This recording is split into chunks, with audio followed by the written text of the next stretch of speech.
B'siyata Deshmai, we're going to learn Masechas Shabbos Daf Lamed Aleph. In the previous sugya, we saw how the Chachomim responded to foolish people with foolish questions. Now the Gemara is going to continue on that theme a little bit. Says the Gemara, we're starting at the last line on Daf Lamed Omid Beis. Tonu Rabbonon. La'olam yehei odom anveson kehillel. A person should always be humble like Hillel. V'al yehei kapton kashamai. And do not be a makbid, do not be harsh, stern like Shammai. Ma'aseh b'shnei b'nei Adam, there was a story with two people. Shehimru zeh zeh, they made a bet one with the other.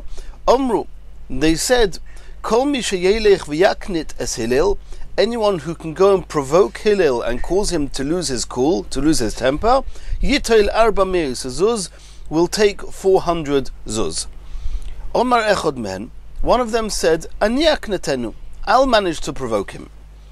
Oisoi hayoim erev Shabbos hayo. It happened to be erev Shabbos. V'Hillel chofeif es roishoi, and Hillel was washing his head. He was preparing for Shabbos. He was taking a bath, a shower. Holach v'ovar al Pesach beisoi. So this person went past the home of Hillel, and Omar, and he cried out as follows: Mikan Hillel, Mikan Hillel. Is there a Hillel here? Is there a Hillel here? And the tone and the way he was speaking was very provocative. Nis'ateif v'yotzo likrosoi. Hillel, who was otherwise getting ready for Shabbos, he was washing his head, he clothed himself, and he went out to greet this person. Omar loi, he said to him, B'ni, my son. And this is amazing, we've seen this before, that the Chachomim, when they would speak to people, especially those that need extra care and extra handling, those that were a little bit more provocative, it would always start with B'ni, my son. Mo'ata mevakish, what are you looking for? Omar loi, this person said to him, She'elo yesh li lishel, I have a question for you. Omar loi, she'al b'ni, she'al. So Hillel said to him, ask my son, ask. Mipnei ma rosheim shel bavliim sigal galois. Why are the heads of the Babylonians so round? Very important question to ask on Erev Shabbos whilst Hillel was in the bath. Omar loi, Hillel calmly replied to him, B'ni sheila gedoyla she'alto, you've asked a very big question, a very good question. And I'll tell you the answer. Mipnei she'ein lehem choyois pikchois. Because the midwives that deliver the babies, they're not so skillful. And therefore when they were born, their heads become a little bit deformed. Holach v'himtin sho'achas, this person went away and waited a little while. An hour, sho'achas is an hour, but it probably means a little while. The term sho'achas in Gemara is often used for half an hour, for a few minutes. Chozar v'omar, he returned and called out, Mikan Hillel, Mikan Hillel, is there a Hillel here? Is there a Hillel here? Nis'ateif v'yotzo likrosoi. So Hillel again put on his cloak and came out to greet this person. Omar lo, you said to him, B'ni, mo'ata mevakish, what are you looking for, my son? Omar lo, you said to him, She'elo yesh li lishel, I've got a question to ask you. Omar lo, she'al b'ni, she'al, ask my son, ask. Mipnei ma eineim shel Tarmoidian trutois. Why are the eyes of the people from Tarmoidian, why are they round? Omar lo, Hillel responded to him, B'ni, she'ela gedoyla she'alto, you've asked a big question, a good question. Because they live through in the sandy places, and if their eyes would be long like ours, then it would be harder to protect their eyes from the sand. Holach v'himtin sho'achas, this person waited again a few minutes, a while. Chozar v'omar, and he came back again and cried, Mikan Hillel, Mikan Hillel, is there a Hillel here? Nis'atei v'yotzo likrosoi, Hillel again put on his cloak and went out to greet this person. Omar lo, said to him, B'ni, mo'ata mevakish, my son, what are you looking for? Omar lo, the person answered him, She'elo yesh li lishel, I've got a question to ask you. Omar lo, she'al b'ni, she'al, ask my son, ask. Mipnei ma ragleim shel Afrikim rechovois, why are the feet of the Africans so wide? Omar lo, Hillel answered him, B'ni, she'elo gedoylo she'alta, my son, you've asked a big question. And he answered, Mipnei dorin bein bitze hamayim, because they're living in swampland, and wider feet makes it easier for them to walk on the swampy ground. Omar Loi. This person said to Hillel, She'elo yizhar b'yesh li lishel. I've got many questions to ask. U'misyori ani shemotichois. And I'm afraid you may get annoyed. Nis'atev v'yoshav lefonov. And Omar Loi, Kol she'elo yesh lecha lishoel sho'al. Hillel, he put on his cloak, he wrapped himself in what he was wearing, and he said to this person, my son, any questions that you have to ask, I have time, ask me all your questions. Omar Loi, this person said to him, Atahu Hillel shekern oischa nasi Yisrael? Are you Hillel that everybody calls the Nasi, the leader of Klal Yisrael? Omar Loi hein. Yes, it is. Omar Loi said to him, Im atahu, if this is you, Lo yirbu k'moischa b'Yisrael. May there not be any more like you in Klal Yisrael. Omar Loi, Hillel answered him, B'ni mipnei ma. Why do you say such a thing? Omar Loi, this person replied to him, Mipnei she'ibadati al yodcha arba'amoi zuz. But because of you, I have lost 400 zuz. So Hillel said, Omar Loi, Hevi zohir baruchacha. One should be very vigilant to guard one's disposition, not to get bekas. Kedai hu Hillel sheta'abed al yodoi 400 zuz ve'arba'amei zuz.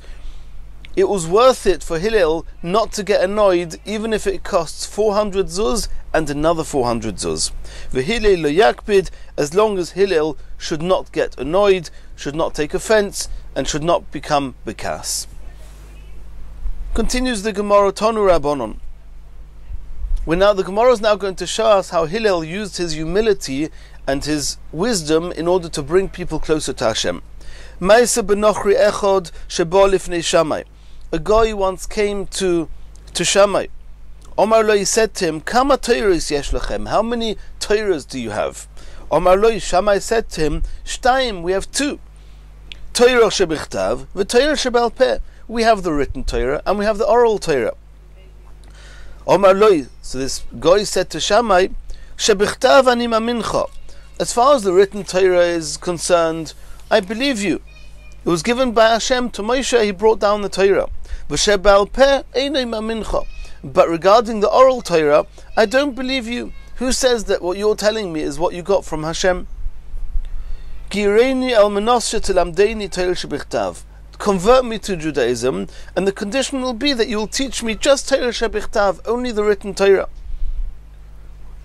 Go'ar boy, Shammai berated him, he shouted at him, V'yitziyoi b'nazifa, and he sent him away disapprovingly. Ba'olifnei Hillel, this same guy came to Hillel, and with the same request, and Gairei, Hillel converted him. Now we have to realize, and Rashi points this out, one is not allowed to accept a convert unless he accepts every little detail in Torah. Here Hillel understood that he would be able to bring this guy to a place where he would accept Torah Shebal Peh as well. Yoimo Kamo Omar Lei, on the first day that Hillel was teaching him, supposedly he's just teaching him Torah Shebichtav, that was the condition. He taught him Aleph, Beis, Gimel, Daled. He started teaching him the Aleph Beis in order, in sequence. Lamachar, the following day, Opichle. Hillel, he changed the names of the letters. So I would have thought it means here that he looked at the letter that the day before he called Aleph. He says, this is a Tov. He looked at the base and said, this is a Shin. He looked at the Gimel and said, this is a Reish. He looked at the Daled and said, this is a Kuf. Omar Lei, so this convert said to Hillel, yesterday you said something else. Yesterday you called this an Aleph. Today you're calling it a Tov. Omar Lei, Hillel said to him, Lav olai didi kosamchas. So you can see that you're relying on me, or you're not relying on me that I should be the one to tell you exactly what each letter is called. If you can rely on me on such a blind level that you trust me that I'm telling you the truth regarding how to read the letters, trust me also when I tell you that this is our Torah Shebal Peh, this is the Torah we received from Moshe Rabbeinu, and it's part of our Torah.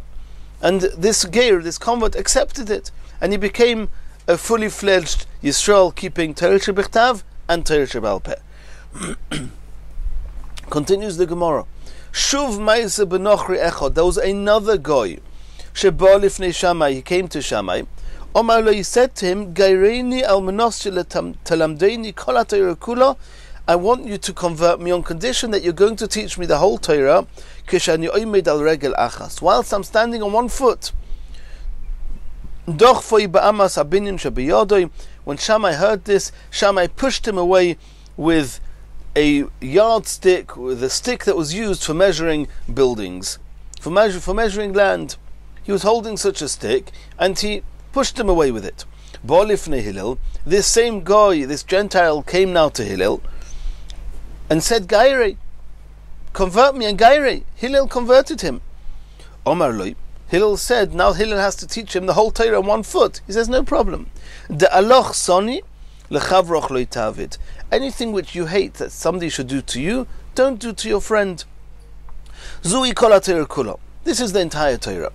Ve'idach pirushahu. All the rest is just an elaboration of that. Zil gemoir. Now go and learn the rest. Go and learn what is hated by your friends, and then you'll know what not to do. And there's two explanations here. Rashi says that the first explanation, Hashem is referred to as a friend, Re'achov Re'avicha, and don't do to Hashem what you don't like to do, that you don't like people to do to you. You don't like it when people go against what you want, so don't go against what Hashem wants. That's enough. Now go find out what Hashem wants, and that's the whole Torah. The second pshat is that most mitzvahs of the Torah are binodam lachaveroi, not to do gezel, not to hurt other people. So then re'acho here, what your friend is not referring to Hashem necessarily, it's talking about your friend. The point, the one thing that the Torah stands upon, that most of the Torah is around this point, is be sensitive to your friends. And now you'll learn the whole Torah, and you'll see all those mitzvahs that are an elaboration of how not to hurt your friend. Continues the Gemara. Shuv ma'aseh b'nochri echad. There was a third guy that came to Shammai. Shahaya oiver achirei beis hamedrash. He was walking behind the shul. V'shama kol sofer shahaya oimer, and he heard a teacher, a rebbe in a cheder, who was saying as follows: Ve'ele habegodim asher yasu choishen ve'ephod. These are the clothes that you should make, that they made for the Kohen Gadol. One of them was the choishen, the breastplate. The other one was the ephod. Omar, the guy asked, Halolu lemi, who did they make these clothes for? Omruloi. So the Talmidim there said to this guy, Le Kohen Gadol. We had a Kohen Gadol, a high priest, and these clothes were for him. Omar oisoi nochri ba'atzmoi. So this guy said to himself, Eilech, I will go, ve'ezgayer, I will convert, b'shvil she'yasimuni Kohen Gadol. I'll convert in order that they should appoint me to be a Kohen Gadol. Ba'olifnei Shammai. So this guy came to Shammai. Omar Lei said to him, Gaireini al manos shetasimeni Kohen Gadol. I want to convert. I have one condition. I want you to be able to make me into a Kohen Gadol. Again, Shammai pushed him away with the stick, the yardstick that he had in his hand. Ba'olifnei Hillel. This person came to Hillel, Gaire, and Hillel converted him. Omar Loi. Before Hillel made him into a convert, he said to him as follows: Klum ma'amidim melech elo mi sheyodea tachsisei malchus. Can we appoint anyone to be a king, a leader, if he doesn't know the tachsisei malchus, the ceremonies of royalty? Leich lemoy tachsisei malchus. Go and learn about those tachsisei malchus. Go and learn about the kahuna. Go and learn what it means to be a Kohen Gadol. Learn the halachas, and then we can consider making you a Kohen Gadol. Holach v'kora. So this guy went and he learnt. And he saw v'kivan sheigia, since once he came to the pasuk that says v'hazor hakoriv yumos, anybody who is a stranger, who comes anywhere close, who approaches places in the Beis Hamikdash that he's not allowed to, he should die. Omar Lei. So this guy said to Hillel, Mikrozel min nemar, who is this stranger that the pasuk is saying about him, that if he does the kahuna, he's going to die? Omar Loi, Hillel said to him, Afilu al David Melech Yisrael, even if David HaMelech himself would do the kahuna, would take the place of a Kohen Gadol, he would die. He would be killed. Hashem would kill him. So this ger made the kal v'chomer to himself. Uma Yisrael, and if a Yisrael, especially somebody who's always been a Yisrael, shenikru bonim lamokim, that they are called bonim, they're called children to Hashem. Umiteich avo she'oavom koro lahem, and because of the love that Hashem has for us, He called us B'ni B'chiri Yisrael, my firstborn son, Klal Yisrael. Ksiv aleim, and nonetheless, the Pasuk says about them, V'hazor ha'korev yumos, that a stranger who approaches the Kodesh will die. Geir hakal, then a mere convert, Sheba b'makloi, who just comes with his staff, he comes with a stick to join Klal Yisrael, b'makloi b'tarmiloi, with his stick and his travelling bag. Alachas kama v'kama, even more so, he will be considered a stranger if he does the kahuna. So he understood that he can be a convert, he cannot be a Kohen Gadol.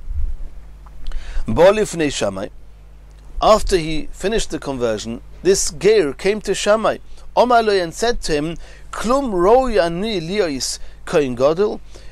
It's not possible, it's not fitting at all that I should be able to be a Kohen Gadol. V'aleksiv b'Torah, does it not say in the Torah of Azor HaKorev Yumos, that stranger that does what a Kohen Gadol is supposed to do will die? He was telling Shammai, why did you have to push me away? Why couldn't you just tell me that a stranger cannot be a Kohen Gadol?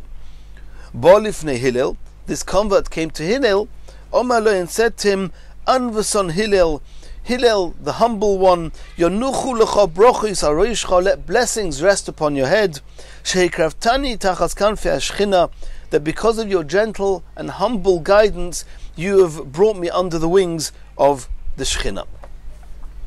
At some point, liyomim, sometime later, nizdavgu shloishtom lemokim echod. These three Geirim that we discussed now in the Gemara, they happened to meet in one place. Omru, and they said to each other, Kaptenusoi shel Shammai biksha letordenu min ha'olam. The harshness of Shammai wanted to banish us, wanted to deprive us of being close to Hashem from Olam Haba. And v'sanusoi shel Hillel, but the humility of Hillel, kirvonu tachas kanfei hashchina, brought us under the wings of the Shechina. Continues the Gemara. Omar Rish Lakish, my dichsiv. Rish Lakish is now going to explain a pasuk. V'hoyo emunas itecha, the stability of your time, choisen yeshuais, and the strength of salvation, chochmas v'das, is wisdom and knowledge, and Yiras Shemaim, Yiras Hashem hi Yitzoroi, Yiras Hashem is his storehouse. And now Rish Lakish is going to explain what is this referring to. So there are 6 words here. Emunas itecha choisen yeshuos chochmas v'das. And besides for that, there is a Yiras Shemaim, fear of Hashem, and that's considered an oitzer, a storehouse. So the Gemara is going to explain. Emunas zesed Zroim. The word emuna, referring to trust, maybe stability if we were to translate it literally, and that's referring to the Seder. We have 6 Dorim in our Mishnayos: Zroim, Moed, Noshim, Nezikin, Kochim, Tares. Zroim deals with plantation, Moed deals with the times, Shabbos, the Yomim Tovim, Noshim deals with marriage issues, Nezikin is with monetary issues, Kochim is to do with the Beis Hamikdash and Hekdash, and Tares is to do with the purity within Klal Yisrael. So the 6 words are referring to the 6 Dorim. Zroim, when you plant, then you have to come on to Emunah, you have to trust in Hashem. Who's going to take a handful of seeds and put it into the ground, letting them degerminate there, and trust that trees and harvest is going to grow from it? It's only Emunah in Hashem. So Zroim, Emunas is Seder Zroim. Many of the halachos in Zroim is Trumas and Maisrus that we have to take. Truma Gedola, Maisa Rishon, Maisa Sheni, Maisa Oni, Trumas Maisa, all the Maisrus. The fact that you can eat in your friend's house and believe and trust that this is kosher, and that it's not tevel and all the trumas and ma'ases have been taken, is because you can trust your friend. If you couldn't trust your friend, you would not be able to eat in his house. So emunas zuseidas roim means that you can only eat because you have trust that the halachas of seidas roim are being kept by your friends. Continues the Gemara, itecha, which means times. Zuseida moed, simple to understand. Seida moed means times, and it discusses the different times, the seasons of the year, so it's appropriate for Seida moed. Chosen zuseida noshim. Chosen means strength. Chosen could mean a loshon of achsanta, a loshon of yerusha, which is inheritance, and all that is discussed in Seida noshim. Yeshuos zuseida nazikin, salvation is in Seida nazikin. Nazikin discusses how not to hurt other people, how not to harm them, how not to be harmed. So that's salvation. Chochmas zuseida kodshim, wisdom refers to kodshim, to hektish.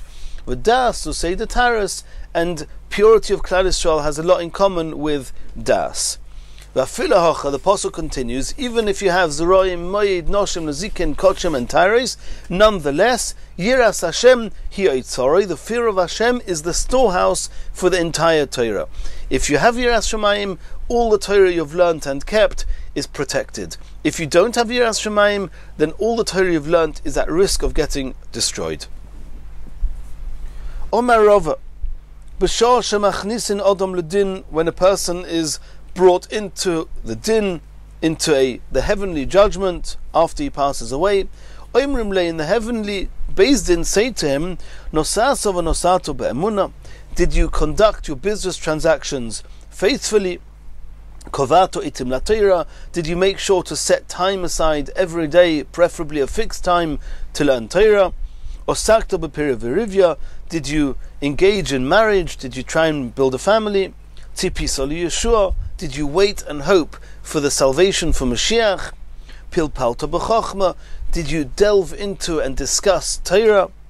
Hivanto dover miteich dover, did you try your best to learn in depth and understand one thing from another, how to deduce one halacha from another? Vafilahocha, and with all this taken into account, yiras Hashem hi'otzoroi in, if a person answers positively in the Beis Din Shel Mailo, in the heavenly courts, to all these questions, the Beis Din will still check, did you have Yiras Shemayim? If you had Yiras Shemayim in, then yes, you'll get a good judgment, you'll go to Gan Eden. Iloi, loi, if they found that you did all these things, 6 things, they're actually parallel to the 6 Dorim. If you were Nosasav Nosata Be'emuna, and Kovatu Itim Latera, and Osakta B'Pira V'Rivya, and Tzipis Ali Yeshua, and Pilpalta B'Chochma, and Devanto Dover Miteich Dover, and nonetheless you did not have Yiras Shemayim, loi, you will not get a favorable judgment.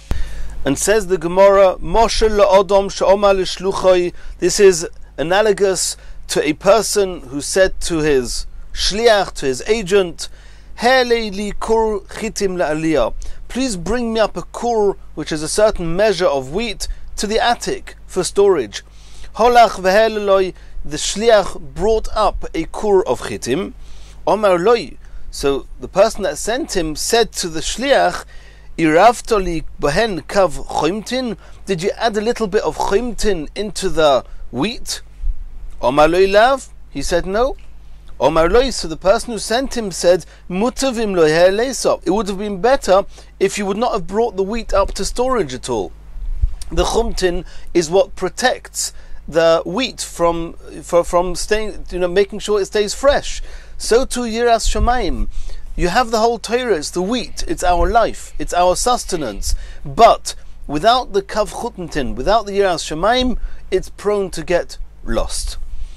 Says the Gemara, Tona de Rabbi Shmuel, Ma'ariv Odom Kav Chimtin Bekur Shel Tavua, a person may mix a kav, a measure of chimtin that we just discussed, into a kur of tvua, of grain, of wheat.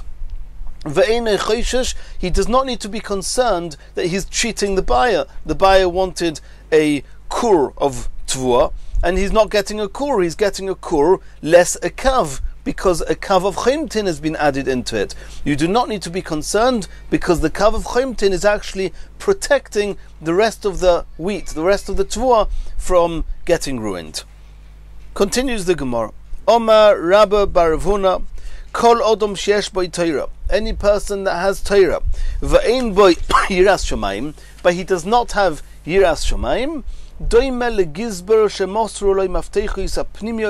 this is compared to a treasurer that was given the keys to the inner chambers but was not given the keys to the outer chambers.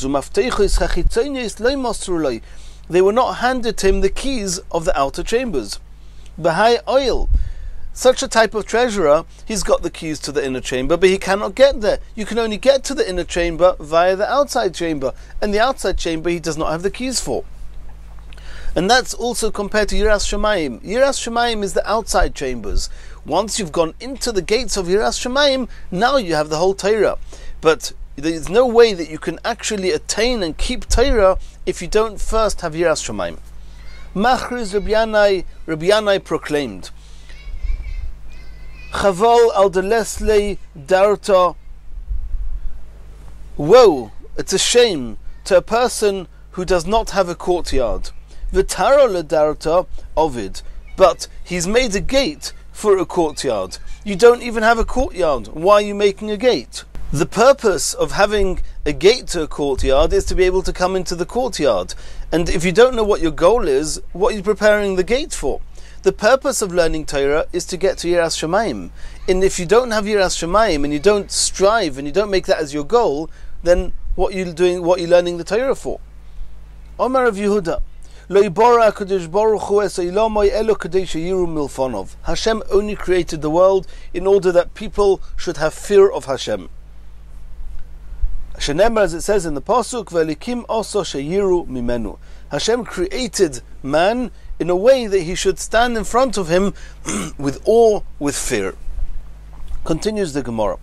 Reb Simon v'Reb Elazar have a yosvu. Reb Simon and Reb Elazar were sitting together. Cholaf v'ozer Reb Yaakov bar Acha. Reb Yaakov bar Acha passed by. Omar leichad lechavrei. One said to the other, Neiku mikamei. Let's stand up for him. The gaver dochil chatoinhu is somebody who fears sin. He fears doing averi. He's got yiras ha'inish, yiras achet. Omar leidoch, the other one said, Neiku mikamei, we should stand up for him. The gvar bar uryanhu, because he's a Talmud Chacham. He has a lot of Torah knowledge. Omar lei, the first one answered back, Amina lecha ano, the gvar dochil chatoinhu. I told you should stand up because he's a yerei chet. He's got a fear of sin. And you're replying to me that we should stand up because he's a Torah scholar? What's the main virtue? What's his main maila we should stand up for? His Yiras Shamayim, even more than the fact that he's a Talmud Chacham. Continues the Gemara, Tistayim de Rebbe Elazar de Omar de Gvar Dochil Chatoinu. I can bring you proof that it was Rebbe Elazar who assumed that his virtue of this person was that he had Yiras Chet. The Omar Rabbi Yochanan, Mishum Rabbi Elazar. Rabbi Yochanan said in the name of Rabbi Elazar, Ein lo HaKadosh Baruch Hu ba'olamai, Hashem has nothing in His world, Elo Yiras Shamayim bilvad, besides for Yiras Shamayim, wanting people and appreciating people who have fear of Hashem and who have awe of Hashem. Shenemar, as it says in the pasuk, V'ato Yisrael, and now Yisrael, Ma Hashem Elekecha shoel mi'imach, what's Hashem asking from you? Ki'im liyira, etc. Liyira is Hashem. All I'm asking you is to have fear of Hashem. Uchsiv, it says in another pasuk, Vayomer le'odom, and he said to man, Hein yiras Hashem hi chochma. The fear of Hashem, that is wisdom. Shekein beloshin yevoni koirin le'achas hein. The word achas in Greek is called hein. So when the pasuk says hein yiras Hashem hi chochma, it means that yiras Hashem is a unique trait. It stands up on its own against all others. Yiras Shamayim is the one trait that overrides and supersedes all the rest. Tistayim, so we have proof that it's Rabbi Eliezer who held that Yiras Shamayim is the utmost and the highest level to be strived for. Continues the Gemara. Dorash Rav Ula. Ma'idich Siv. What does it mean when it says in the pasuk, Al tirshe harbe? Don't be very bad. If you're a little bit bad, don't be very bad. Harbe hu deloi lirsha. Is the pasuk telling me, don't be very bad, hama'at lirashop, but you should be a little bit wicked? Can that be what the pasuk means? Elo, the pasuk is saying as follows: Misha ochal shum, somebody who ate some garlic, v'reichoi noidef, and because of that his breath smells of garlic. Yachzer v'yoichal shum achir, should he eat more garlic? V'yeireichoi noidef, so that his breath should be even worse? Of course not. So this pasuk, when the pasuk says al tirshe harbe, it doesn't mean don't be very wicked, but be a little bit wicked. Chas v'shalom. It means don't be very wicked. Even if chas v'shalom you've fallen, don't say, okay, I've fallen. No, stop there. Don't fall even further. Hold yourself back. You've done something wrong. It's compared to the bad breath of somebody who's eaten garlic. Okay, it's happened. Wait for it to pass. You'll get over it. Do tshuva. Don't let that take you even further to do even more aveirus and make you even worse. Continues the Gemara, Dorash Rava Barav Ula.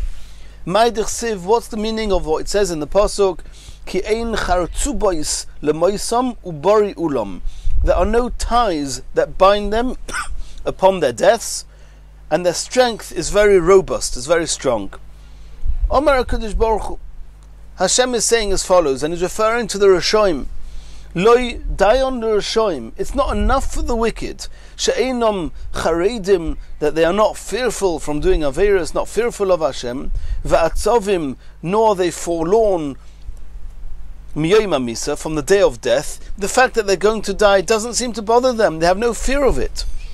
Elo shelibom borilem keulam. Not only are they not fearful, but their hearts are strong, and it's as if they have this very protective wall around them, as if everything is fine, everything is okay. And that's even worse.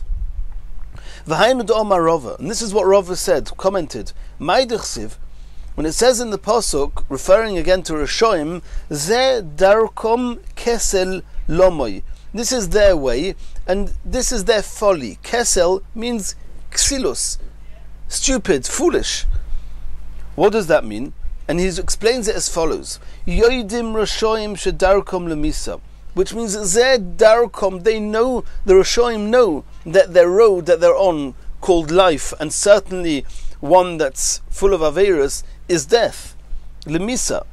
V'yesh lohem chaylev al kislam. Kesel lomoy. Kesel isn't only foolishness, but it's referring to the kislam.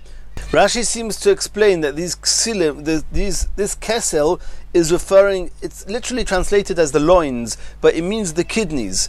And the kidneys are supposed to be miyayitz, the Gemara says the end of brachos, are supposed to be guiding us to have our seichel, to make a correct calculation and do what's right. But here they have the chaylev, their fats, covering over kislam, and even though they are aware that at the end of the day life is going to terminate, nonetheless they've just covered over that knowledge with a layer of fats, and they're totally not connected to that.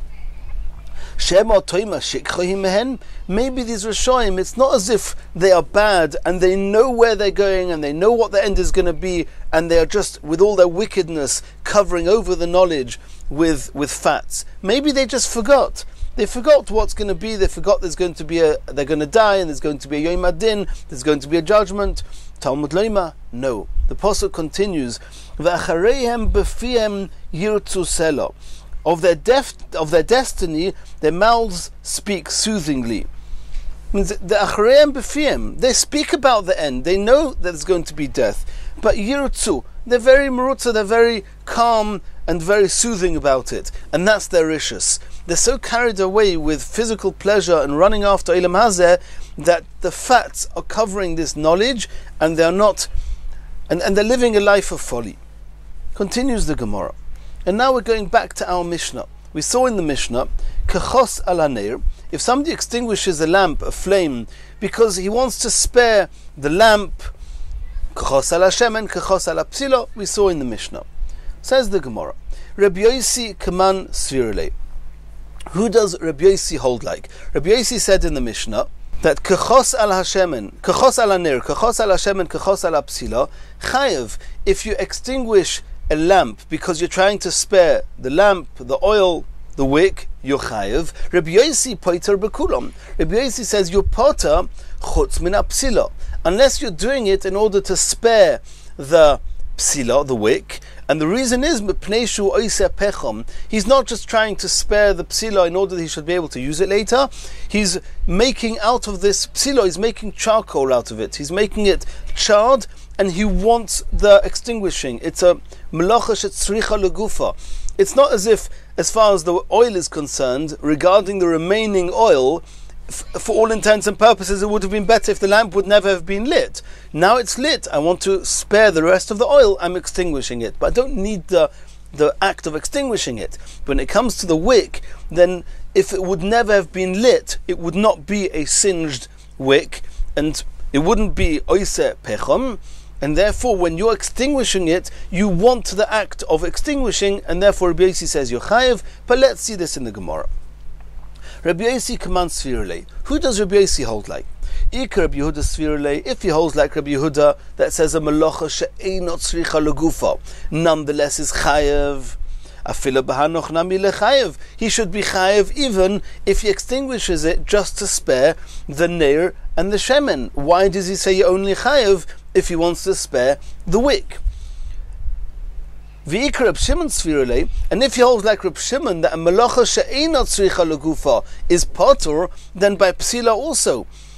Why is the Rabbi Yossi say he's chayev even if he wants to spare the wick? Then at this point we're understanding he just wants to be able to use the wick later, but he doesn't need the act of the extinguishing. As far as the leftover wick is concerned, for all intents and purposes the wick could never have been lit.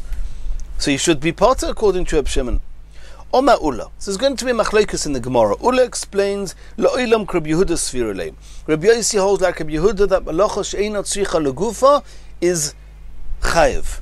Then we asked the question, why kachos ala neir and kachos ala shemen is it potter? Or kasova Rabbi Yossi soiser almanos livnois bimkoimoi have a soiser almanos livnois sheloi bimkoimoi loi have a soiser. There's a cloud, there's a number of halachas in Hilchos Shabbos that are undoing melachos. For example, rubbing out, moichak, soisa, demolishing, kibui, extinguishing, and a number of others. So there's a machlokes when you're doing those melachos. For example, you're demolishing a wall, soisa. Soisa is one of the lamates melachos. So if you just destroy a wall, are you going to be chayev? So there's a machlokes. And according to one man to Omar, you're only chayev if you are soisa almanos livnois. If you're going to destroy the wall, or your intention is to destroy the wall in order to rebuild it, and not only to rebuild it using these stones, rather to rebuild it bim koimoi, in the same place that it was. If you destroy a wall and you take the stones elsewhere and you build yourself a structure somewhere else, that might be soiser almanos livnois, but it's not soiser almanos livnois bim koimoi, and then you will not be chayev for the demolishing. So Rabbi Yossi holds that all these melachos, for example, kibui, extinguishing, it's not about is it tzorech legufay or not tzorech legufay. Rabbi Yossi holds according to Ula, melacha she'einot tzricha legufay is chayev. But the way to do this melacha has to be that you're extinguishing it in order to relight it here. And this is not called a kibui almanos lahadlik bimkoimoi. Now Rashi explains that in the case of a lamp, every lamp has the lamp, the neir, the oil, the shemen, and the wick, the psila. What would be if this person is throwing out the psila, and he extinguished the lamp in order to relight it at later time? So Rashi explains that the concept of lighting and extinguishing only ever applies to a psila. The shemen and the neir, they are part of it. We cannot light a lamp without it. And taking away some of the oil on Shabbos may be called kibui. But as far as the act of lighting and the act of extinguishing, it only ever applies to the wick. So if it's kachos ala neir and kachos ala shemen, if he's trying to spare the lamp and the oil, but he doesn't care about the wick, he's going to throw the wick out, then kibui, extinguishing, it never applies to the oil itself.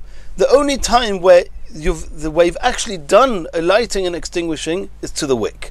So if it's kachos ala psila, if you want to spare the psila, which means you're going to rekindle this lamp at a later point with this psila, then it's called soiser, demolishing, or for in our terms extinguishing, almanos livnois, in order to rebuild, in order to relight it, b'mekoimo, you're going to use the same wick later on again, then he's chayev.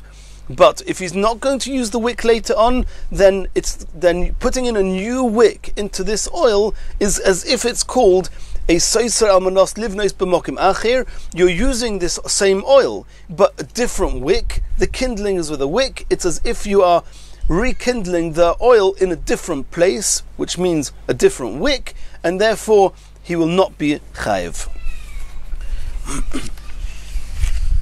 Omalei Rava. Omalei Rabba. Rabba said to Ula, Mechda, kol melochis yalfinon luhu mishkan. Do we not learn all the halachis from the Mishkan? V'hasam, and in the Mishkan, soisel manos livnois shelo b'mkoimehu. What was the soiser in the Mishkan? That they used to take down, they didn't demolish, but they used to disassemble the Mishkan, and when the clouds told them that they have to move on, they would be soiser the Mishkan in one place, and then they would continue on their travels, and when they came to their next destination, they would rebuild it. That's the soiser we had in the Mishkan. So, why? And since the dismantling in the Mishkan was not in order to rebuild it in the same place where it was first put up, then why do you say that soisa? You Ula say that you have to be soisa almanos livnois b'mokim b'mekoimoi. In the Mishkan that wasn't the case. Omar lei, Ula answered back to Rabbah, Shani Hasam, the Mishkan was different. Even though they moved from place to place, it's as if they hadn't moved anywhere.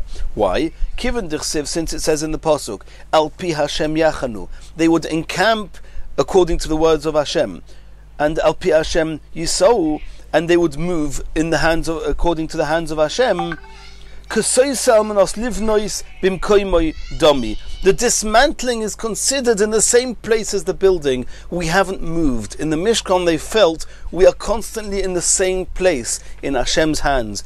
If we're here, if we're there, we're in Hashem's hands. So I dismantled it here and I rebuilt it, reassembled it somewhere else. It's all al pi Hashem yachanu, al pi Hashem yisou. It's considered soisa amanos livnois bimkoimoi. Continues the Gemara. Rabbi Yochanan argues with Ula, and he says that Rabbi Yossi in the Mishnah does not follow Rabbi Yehuda. La'olam Reb Shimon Sfira Lei. Rabbi Yossi holds like Reb Shimon that a malacha she'einot shricha legufa is potur. Umayishna psila, you're asking if malacha she'einot shricha legufa is potur, and here the malacha is extinguishing. I don't need the extinguishing. I just want to have the neir, the shemen, and the psila for a later point. So why by psila should he be chayev? Umayishna psila, why with a wick are you chayev if you extinguish the lamp in order to spare the wick? Kadoma Rav Hamnuna, like Rav Hamnuna says, v'itayim Rav Ada ba'ava hocha bepsila shetzorich lehavhova oskinon. We saw in a previous sugya that both Rav Hamnuna and Rav Ada ba'ava hold that one has to light the Shabbos candles with a singed wick. You want it to be extinguished because it's the extinguishing of the lamp that makes this wick usable for the Shabbos candles for the next week or whenever you're going to use it next. And since that's called she'oisa pecham, you're creating a singed, a charred wick. You're doing that with the act of extinguishing, and therefore it's called the malacha she'tzricha legufa.